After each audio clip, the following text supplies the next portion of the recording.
Hi guys! So welcome back. So in this video, may another question tayo. Paano mo napapakain ng garlic kasi ayaw ng goldfish ko? So yung ginagawa ko po, chinachop ko ng sobrang liit and then yun na yung pinapakain ko sa kanila.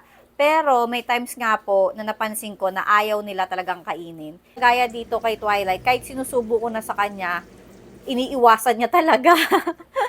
Ayaw niya ng garlic. So, ang ginagawa ko na lang po, ginagawan ko sila ng food. So, pag gumagawa po ako ng steam egg, nilalagyan ko na rin po to ng garlic. And now, ayan, binababad ko rin siya sa probiotics. And this one naman po is boiled green peas. So, nilagyan ko rin to ng probiotics and garlic para nakababad yung boiled green peas dito sa probiotics and garlic. Pwede din naman po ang gawin nyo, yung pellets, ibabad nyo sa probiotics, tapos lagyan nyo na rin po ng chopped garlic. Ayun po, dun ko po sila napapakain na ng garlic.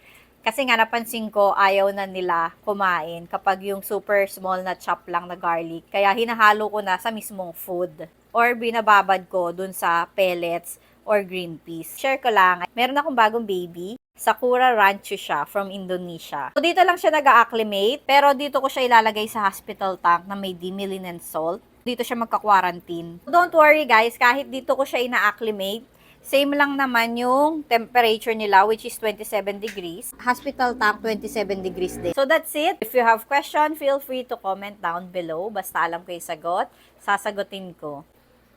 Bye!